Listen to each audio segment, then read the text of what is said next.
ಮುಳಬಾಗಿಲು ಕಚೇರಿಯಲ್ಲಿ ಇಂದು ಹಬ್ಬದ ಬೆಳಕು,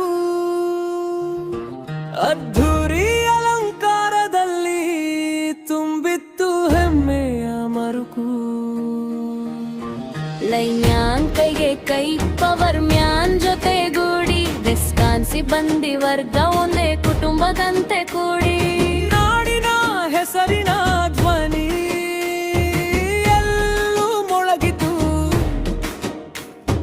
ಕೆಲಸದ ನಡುವೆ ಗೌರವ ಹೃದಯದಲ್ಲಿ ಬೆಳಗಿತು. ಜೈ ಜೈ ಜೈ ಜೈ ಜೈ ಕೆಂಪೆ ಕೆಂಪೇಗೌಡ, ಜೈ ಜೈ ಜೈ ನಾಡ ಪ್ರಭು ಕೆಂಪೇಗೌಡ, ಜೈ ಜೈ ಜೈ ಜೈ ಜೈ ಕೆಂಪೇಗೌಡರ. ನಮ್ಮ ಹೆಸರದು. ಜೈ ಜೈ ಜೈ ಜೈ ಜೈ ಕೆಂಪೆ ಕೆಂಪೇಗೌಡ, ಕಚೇರಿಯೊಳಗೆ ಗರ್ವದ ಹಾಡು ಇಂದು ತುಂಬಿ ತುಳುಕಿದದು.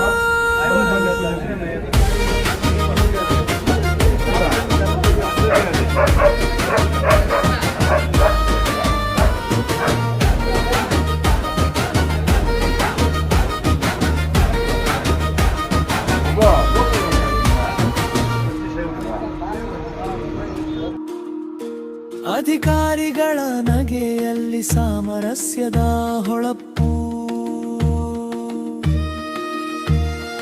ಕಾರ್ಯಕರ್ತರ ಹೆಜ್ಜೆಯಲ್ಲಿ ಸೇವೆ ಸತ್ಯದೋಲಪು.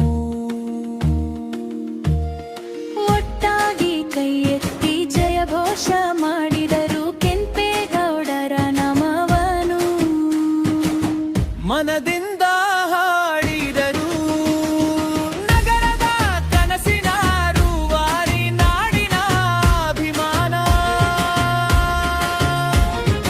ಇಂದಿನ ಆಚರಣೆಯಲ್ಲಿ ಮತ್ತೆ ಮೂಡಿತು ಮೆರವಣಿಗೆ ದಮಾನ. ಜೈ ಜೈ ಜೈ ಜೈ ಜೈ ಕೆಂಪೇಗೌಡರ, ಜೈ ಜೈ ಜೈ ನಾಡ ಪ್ರಭು ಕೆಂಪೇಗೌಡ, ಜೈ ಜೈ ಜೈ ಜೈ ಜೈ ಕೆಂಪೇಗೌಡರ. ನಮ್ಮ ಹೆಮ್ಮೆ ನಮ್ಮ ಹೆಸರದುದು. ಜೈ ಜೈ ಜೈ ಜೈ ಜೈ ಕೆಂಪೆ ಕೆಂಪೇಗೌಡ, ಜೈ ಜೈ ಜೈ ನಾಡ ಪ್ರಭು ಕೆಂಪೇಗೌಡ, ಕಚೇರಿಯೊಳಗೆ ಗರ್ವದ ಹಾಡು ಇಂದು ತುಂಬಿ ತುಳುಕಿದೆದು.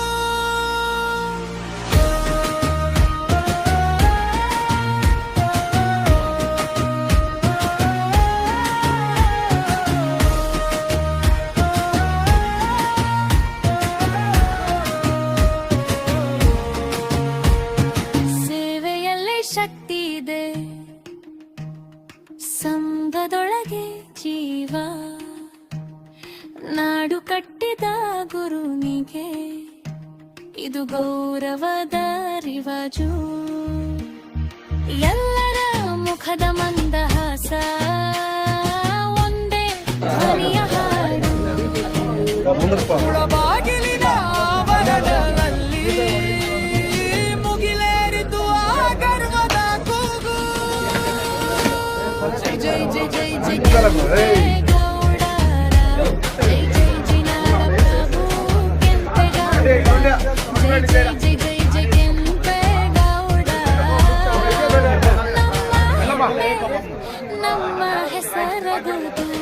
ಜೈ ಜೈ ಜೈ ಜೈ ಜೈ ಜೈ ಕೆಂಪೇಗೌಡ, ಜೈ ಜೈ ಜೈ ನಾಡ ಪ್ರಭು ಕೆಂಪೇಗೌಡ, ಮನೆಯ ಹೃದಯದಲ್ಲಿ ಬೆಳಕು. ಬಾಂಧವರೇ, ನಮ್ಮ ಮುಳಬಾಗಿಲು ಉಪವಿಭಾಗದಲ್ಲಿ ನಾಡಪ್ರಭು ಕೆಂಪೇಗೌಡ ಅವರ ಜಯಂತಿಯನ್ನು ನಮ್ಮ ಎಲ್ಲರ ಕೆಪಿಟಿಸಿಎಲ್, ಬೆಸ್ಕಾಂ ಮತ್ತು ಗ್ರಾಮ ವಿದ್ಯುತ್ ಪ್ರತಿನಿಧಿಗಳು, ಸಿಎಂಗಳ ಸಮ್ಮುಖದಲ್ಲಿ ಈ ಒಂದು ವತಿಯಿಂದ ಈ ಒಂದು ಕೆಂಪೇಗೌಡ ನಾಡಪ್ರಭು ಕೆಂಪೇಗೌಡ ಜಯಂತಿಯನ್ನು ಆಚರಣೆ ಮಾಡ್ತಾ ಇದ್ವಿ. ಈ ಒಂದು ಸಭೆಗೆ ಬಂದಿರುವ ನಮ್ಮ ಎಲ್ಲ ನೌಕರ ಬಾಂಧವರಿಗೂ ಪ್ರಥಮವಾಗಿ ಸ್ವಾಗತವನ್ನು ಕೋರ್ತಾ, ಮತ್ತೆ ಈ ಒಂದು ಕಾರ್ಯಕ್ರಮಕ್ಕೆ ಮುಖ್ಯ ಭಾಷಣಕಾರರಾಗಿ ಆಗಮಿಸಿರುವ ನಮ್ಮ ಕಾಲೇಜಿನ ಪ್ರಾಂಶುಪಾಲ ಲೆಕ್ಚರರ್ ಆದಂತಹ ವರದರಾಜ್ ಸರ್ ಬಂದಿದ್ದಾರೆ. ಸೊ ಅವ್ರಿಗೂ ಸಹ ನಿಮ್ಮೆಲ್ಲರ ಪರವಾಗಿ ಸ್ವಾಗತವನ್ನ ಕೋರ್ತಾ ಇದ್ದೀವಿ. ಅದೇ ರೀತಿ ನಮ್ಮ ಮುಲ್ಬಾಲ್ ಉಪವಿಭಾಗದ ಸಹಾಯಕ ಕಾರ್ಯನಿರ್ವಾಹಕ ಅಭಿಯಂತರಾದ VM ರಮೇಶ್ ಸರ್ ಬಂದಿದ್ದಾರೆ.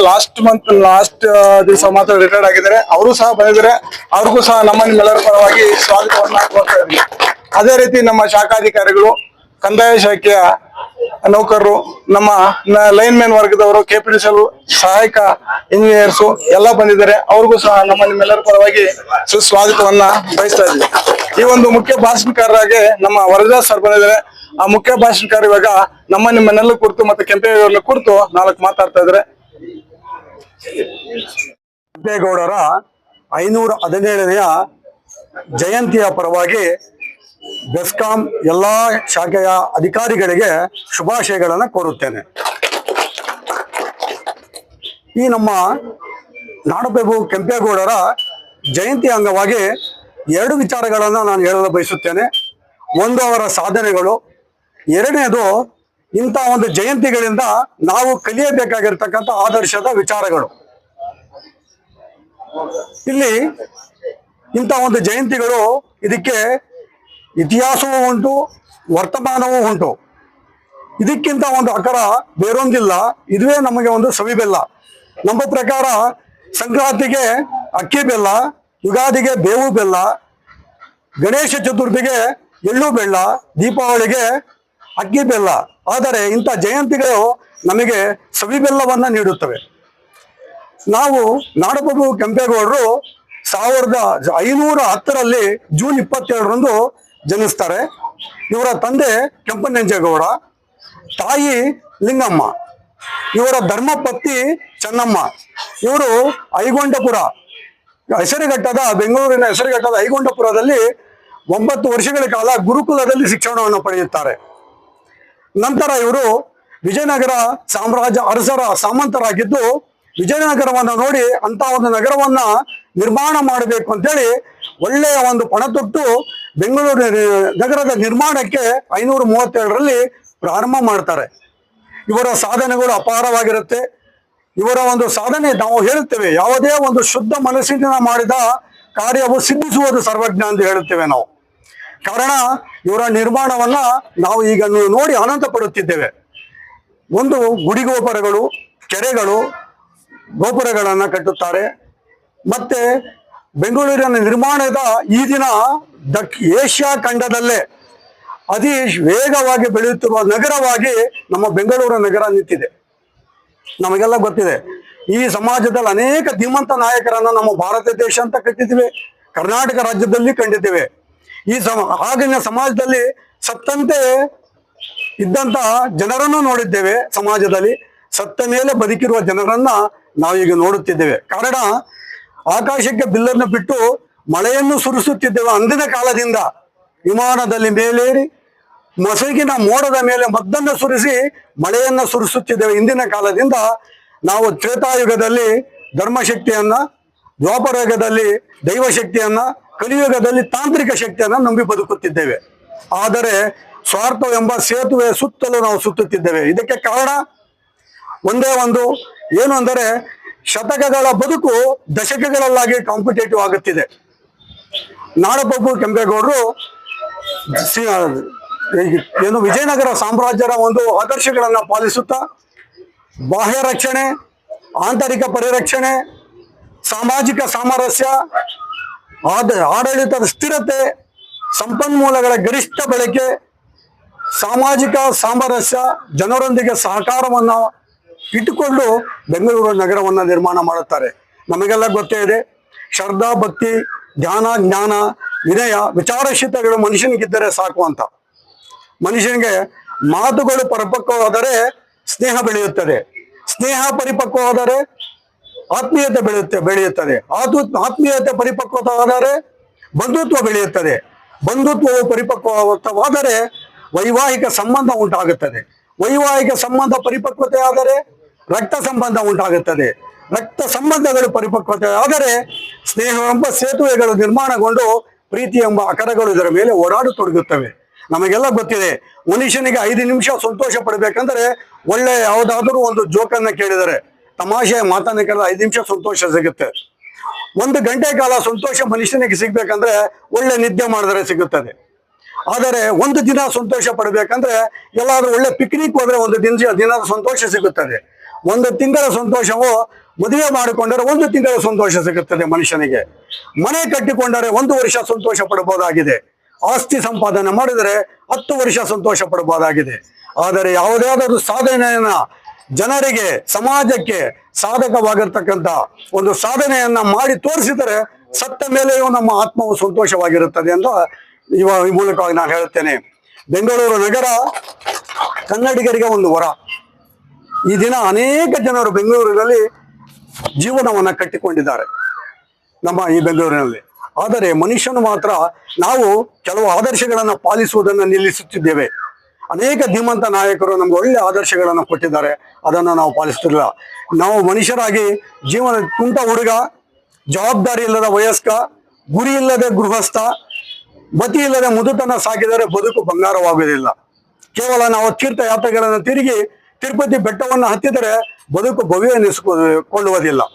ನಮ್ಮ ಜೀವನದಲ್ಲಿ ದುಡಿದರೆ ಫಲ ಉಂಟು, ದುಡುಕಿದರೆ ದುಃಖ ಉಂಟು, ಸಿಡುಕಿದರೆ ವಿಚ್ಛೇದನ ಉಂಟು ಎಂದು ಅನೇಕ ಕವಿಗಳು ನುಡಿದಿದ್ದಾರೆ.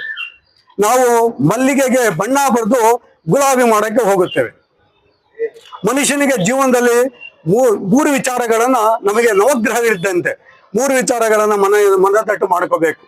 ಏನು ಅಂದರೆ ಮೂರು ವಿಚಾರ. ಮೊದಲನೇ 3 ವಿಚಾರಗಳು ನಮ್ಮ ಜೀವನದಲ್ಲಿ ಮತ್ತೆ ಬರುವುದಿಲ್ಲ. ಅವು ಒಂದು ಯೌವನ, ಒಂದು ಪ್ರಾಣ, ಮತ್ತೊಂದು ಕಾಲ. ಇದು ಬಹಳ ಮುಖ್ಯ. ಇನ್ನು 3 ವಿಚಾರಗಳು ಬಂದ ಮೇಲೆ ಹೋಗೋದಿಲ್ಲ. ಅದು ಒಂದು ವಿದ್ಯೆ, ನಂತರ ಒಂದು ಸ್ನೇಹ, ಮೂರನೇದು ಆತ್ಮೀಯತೆ. ಅದು ಬಂದ ಮೇಲೆ ಹೋಗೋದಿಲ್ಲ. ಬಂದ ಮೇಲೆ ಹೊರಟು ಹೋಗುವುದು 3 ವಿಚಾರಗಳು. ಒಂದು ರೋಗ, ಎರಡನೆಯದು ಆಸ್ತಿ, ಮೂರನೆಯದು ಕಷ್ಟ. ಇದಕ್ಕೆ ಒಂದನ್ನ ಮನುಷ್ಯರು ಜೀವನದಲ್ಲಿ ಇಂಥ ಆದರ್ಶ ವ್ಯಕ್ತಿಗಳಿಂದ ಪಾಲಿಸ್ಕೋಬೇಕಾಗಿದೆ: ಸ್ವಾರ್ಥ ಮತ್ತು ನಿಸ್ವಾರ್ಥ. ನಿಸ್ವಾರ್ಥದಿಂದ ಯಾರು ಈ ಸಮಾಜಕ್ಕೆ ಸೇವೆ ಮಾಡಿದ್ದಾರೆ ಅವರ ಸತ್ತ ಮೇಲೆ ಕೂಡ ಅವರನ್ನ ಸ್ಮರಿಸ್ತಾ ಹೋಗುತ್ತೇವೆ ನಾವು. ಸ್ವಾರ್ಥ ಇರತಕ್ಕಂಥದ್ದು ಮಹಾಮಾರಿ. ಕ್ಯಾನ್ಸರ್ ಬಂದರೆ ಅವನನ್ನ ಮಾತ್ರ ಸಾಯಿಸುತ್ತೆ. ಸ್ವಾರ್ಥ ಎಂಬುದು ಮನುಷ್ಯನಲ್ಲಿದ್ರೆ ಅವನ ಎದುರಿಗಿರೋರ್ನೆಲ್ಲ ಬಲಿ ಪಡೆದುಕೊಳ್ಳುತ್ತದೆ. ಸ್ವಾರ್ಥಕ್ಕೆ ನಾವು ತಲೆಬಾಗದೆ ಇದ್ರೆ ನಮ್ಮ ಜ್ಞಾನ ವ್ಯರ್ಥ ಆಗುತ್ತೆ. ನಿಸ್ವಾರ್ಥಕ್ಕೆ ತಲೆಬಾಗಿದರೆ ಆಗಲೂ ನಮ್ಮ ಜ್ಞಾನ ವ್ಯರ್ಥವಾಗುತ್ತೆ. ಇದಕ್ಕೊಂದು ಸಣ್ಣ ಜೋಕನ್ನು ಹೇಳುತ್ತೇನೆ. ಏನು ಅಂದ್ರೆ ಸ್ವಾರ್ಥ ಮತ್ತು ನಿಸ್ವಾರ್ಥದ ಬಗ್ಗೆ ಹೇಳುವಾಗ ಇದು ಬಹಳ ಒಂದು ಜೋಕನ್ನು ಹೇಳಕ್ಕೆ ಒಂದಿಷ್ಟು ಬಯಸುತ್ತೇನೆ. ಏನಂದ್ರೆ, ಈಗ ನಾನು ಅಂದವಾಗಿದ್ದೇನೆ ಅಂತ ನಮ್ಮ ಮಡದಿ ಹೇಳಿದರೆ ಸಾಕು, ಅದೇ ಮಾತನ್ನ ಎದುರು ಮನೆ ಆಂಟಿ ಹೇಳಿದರೆ ಅದು ಬಹಳ ಡೇಂಜರು. ನಮ್ಮ ಮಡದಿ ಹೇಳದೆ ಇದ್ರೆ ಡೇಂಜರು. ಇದು ಸ್ವಾರ್ಥ ಮತ್ತು ನಿಸ್ವಾರ್ಥದ ಅರ್ಥ. ಸ್ವಾರ್ಥಕ್ಕೆ ನಾವು ತಲೆ ಬಾಗಿದರೆ ನಮ್ಮ ಜ್ಞಾನ ವ್ಯರ್ಥವಾಗುವುದಿಲ್ಲ. ಭಾಗದೇ ಇದ್ರೆ ನಮ್ಮ ಜ್ಞಾನ ವ್ಯರ್ಥವಾಗುತ್ತದೆ. ನೋಡಿ, ತೆನೆ ಬಿಟ್ಟ ಪೈರು ಬಾಗುತ್ತದೆ, ಗೊನೆ ಬಿಟ್ಟ ಬಾಳೆ ಬಾಗುತ್ತದೆ, ಫಲ ಕೊಡುವ ಗಿಡವೂ ಬಾಗುತ್ತದೆ. ಏನೂ ಕೊಡದೆ ಈ ಜಂಬವ ಜೀವ ಸದಾ ಬೀಗುತ್ತಿರುತ್ತದೆ. ಬೀಗುವುದು ಸದ್ಗುಣವಲ್ಲ, ಬಾಗುವುದನ್ನ ನಾವು ಸದ್ಗುಣ ಎಂದು ಕರೆಯುತ್ತೇವೆ. ಗುಣ ಅತಿಯಾದರೆ ಅವಗುಣವಾಗುತ್ತದೆ. ಸಂದರ್ಭಕ್ಕೆ ತಕ್ಕಂತೆ ನಡೆಯುವ ಗುಣವಿದ್ದರೆ ಸಾಕು, ಮುಂದಕ್ಕೆ ಅದೇ ಸದ್ಗುಣವಾಗುತ್ತದೆ ಎಂದು ಹೇಳಲು ಬಯಸುತ್ತೇನೆ. ಏನೇ ಆಗಲಿ, ನಿಸ್ವಾರ್ಥದ ಬಂಡಿ ಬಲು ದೂರ, ಆದರ್ಶದ ಹೆದ್ದಾರಿ ಬಲು ದುಬಾರಿ. ನಾವೆಲ್ಲ ನಿಸ್ವಾರ್ಥದ ಬಂಡಿಗೆ ಹತ್ತಿಸೋಣ, ಸ್ವಾರ್ಥವೆಂಬ ಬಂಡಿಗೆ ನಾವು ಹತ್ತಿದಿರೋಣ ಅಂತ ಹೇಳುತ್ತಾ ಈ ಅವಕಾಶ ಕೊಟ್ಟಂತ ಎಲ್ಲರಿಗೂ ಧನ್ಯವಾದಗಳನ್ನು ಅರ್ಪಿಸುತ್ತಾ 217ನೇ ಕೆಂಪೇಗೌಡ ಜಯಂತಿಯನ್ನು ಕೆಪಿಸಿಎಲ್ ಮತ್ತು ಬೆಸ್ಕಾಂ ಮತ್ತು ಜಿಇಪಿಗಳು, CMRಗಳು, ಗುತ್ತಿಗೆದಾರ ಕಡೆಯಿಂದ ಆಚರಣೆ ಮಾಡ್ತಾ ಇದ್ದೀವಿ. ಇದೇ ರೀತಿ ನಮ್ಮ ಕೆಂಪೇಗೌಡ ಜಯಂತಿ ಹೇಳಿ ನಮ್ಮ ವರದಾಸ್ ಸರ್ ಹೇಳಿದ್ದಾರೆ, ನಮ್ಮ AW ಸರ್ ಹೇಳಿದ್ದಾರೆ. ಆ ಕಾಲಕ್ಕೆ ಅವರು ಏನ್ ಮಾಡಿದ್ದಾರೆ ಅಂದ್ರೆ 500 ವರ್ಷ ಹಿಂದ್ಗಡೆನೆ 64 ಪೇಟೆಗಳನ್ನು ಕಟ್ಟಿದ್ದಾರೆ.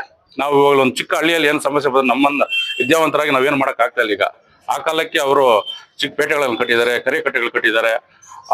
ಇದು ಇವತ್ತು ಬೆಂಗಳೂರು ಇಲ್ಲ ಅಂದ್ರೆ ಟೋಟಲಿ ನಾವು ಝೀರೋ. ಯಾವುದೇ ಡಿಪಾರ್ಟ್ಮೆಂಟ್ ತಗೊಂಡ್ಲಿ ಅಲ್ಲಿ ಬರೋದ್ರಿಂದ ನಾವು ಡೆವಲಪ್ ಆಗ್ತದೆ. ನಮ್ಮ ಬೆಸ್ಕಾಮೇ ಆಗ್ಲಿ ಇವತ್ತು ಅಲ್ಲಿ ಬರೋದ್ರಿಂದ ನಾವು ಇವಾಗ 8 ಜಿಲ್ಲೆಗಳಲ್ಲಿ ಬೆಸ್ಕಾಮು ಟೋಟಲಿ ಬೆಂಗಳೂರಿಂದನೇ ಬರ್ತಾರೆ ರೆವಿನ್ಯೂ. ಇದೇ ರೀತಿ ನಮ್ಮ ಕೆಂಪೇಗೌಡರು ಹಾಕೊಟ್ಟಂತಹ ಆದರ್ಶಗಳನ್ನು ನಾವು ಎಲ್ಲ ಬೆಳೆಸ್ಕೊಂಡು ಹೋಗ್ಬೇಕಂತ ಈ ಜಯಂತಿ 2 ಮಾತನ್ನು ಹೇಳೋದಕ್ಕೆ. ಕೆಂಪೇಗೌಡರಿಗೆ